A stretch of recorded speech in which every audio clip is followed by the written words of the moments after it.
최근 아파트 경우 서울은 이사대책 이전 수준의 가격 상승률이 지속되고 있고 수도권도 교통여건 개선 기대감 등으로 높은 상승세입니다. 다만 지난해 많이 올랐던 세종의 경우 5월 셋째 주 이후 하락세로 반전되는 모습입니다. 시장 기대 심리의 변동 가능성에 주목할 필요가 있다 하겠습니다.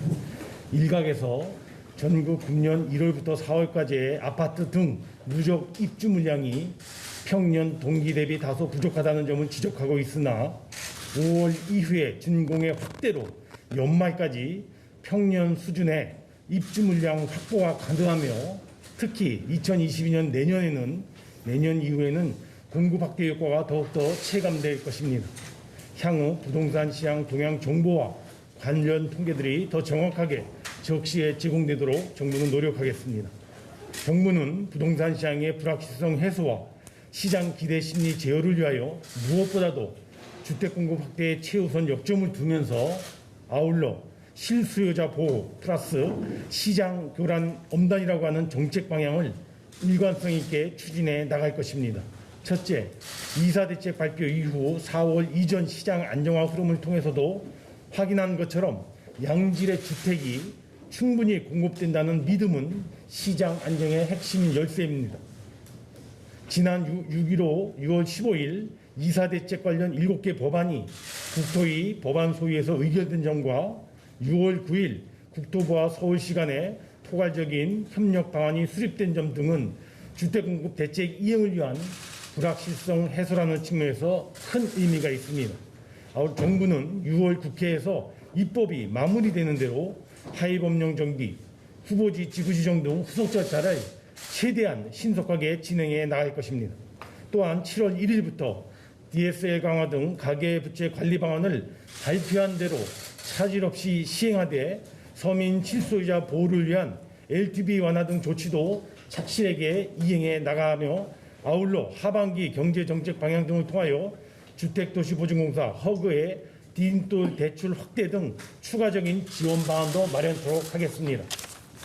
둘째, 최근 과천 지식정보타운 청약 과정에서 기획부동산 2곳을 포함한 부동산 거래질서 위반자 178명이 적발되는 등 투기 및 시장 불공정 행위가 시장 불안 요인으로 작용되고 있는 만큼 이에 대한 강력한 대응을 이어나갈 것입니다. 수도권 과열지역 등에 대해서는 부동산 거래 분석 기획단의 실거래 분석 및 지자체 등과의 협업을 통한 집중 조사를 1년 내내 실시하여 투기 의심, 불법 의심, 불공정 및 탈세건에 대해서는 수사를 의뢰하는 등 예의 없이 엄정 대응해 나가겠습니다. 오늘 회의에서는 첫째, 주택시장의 동향 및 주요 이슈 점검, 둘째, 이사대책 활성화를 위한 제도 보완 방안, 그리고 셋째, 8.4 대책 시 발표한 신규 택지사업 진행 상황에 대한 점검에 대해서 논의하겠습니다. 첫 번째 안건에 대해서는 앞서 말씀드린 바와 같으며 두 번째 안건은 이사대책 활성화를 위한 제도 보완 방안입니다. 이사대책에서는 도심 복합사업 등 신유형 사업에 참여하는 주민에 대한 다양한 인센티브가 포함되어 있으며 이는 사업 후보지 선정 과정에서 지역 주민들의 높은 호응을 유인하는 기반이 되었습니다.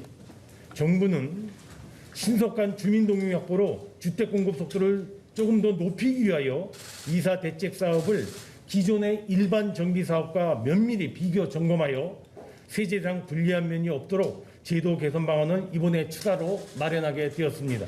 첫째, 이사 대책 사업의 다수 사업은 통상적인 일반 정비 사업과 달리 사업 시행 과정에서 공공이 주택을 수용하는 공공 매입 형태로 진행되므로 이 과정에서 발생 가능한 토지주와 사업 시행자의 세제상 불이익을 해소해 나갈 것입니다. 즉, 사업 참여 토지주는 공공의 토지 납입 후 완공된 주택을 취득 시에 현행 일반 정비 사업 수준으로 취득세를 감면하고 사업 시행자도 수용한 토지주 부동산 일체에 대해 종합부동산세를 면제하겠습니다.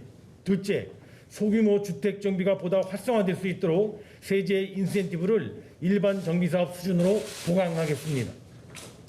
향후 사업 참여 토지주는 현행 일반 정비사업과 같이 1세대 1입주권의 경우 1세대 1주택 양도소득세 비과세가 적용되며 분양 등 과정에서 발생한 소규모 정비조합의 소득 매출에 대해서는 일반 정비조합과 같이 법인세 부가가치세를 비과세할 예정입니다.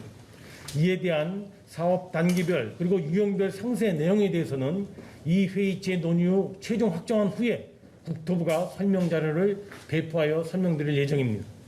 마지막으로 세 번째 안건은 8.4 대책 시 발표한 신규 택지 사업 진행 종합 점검 사항입니다. 최근 과천 대체부지 논의 계기로 일각에서 신규 택지 공급 불안 문제를 지적하고 있는 바, 이에 8.4 대책 시 발표한 신규 택지 사업 전반에 대한 진행 사항을 종합 점검하였습니다. 먼저 국가 소유 부지 중 용산 캠프킴은 금년 4월부터 토지 정화 작업에 착수하였고, 조달청 부지는 대체청사 부지 확정 및 대체청사 신축 전 임시 이전을 위한 청사 수급 관리 계획 승인 등 조기 공급을 위해 필요한 조치를 착실하게 이행 중에 있습니다. 태릉 CC도 하반기 중에 그간의 기초지자체 등 협의 결과를 바탕으로 서울시 등과의 협의도 신속히 마무리한 후 필요한 절차를 계속 진행해 나갈 계획입니다.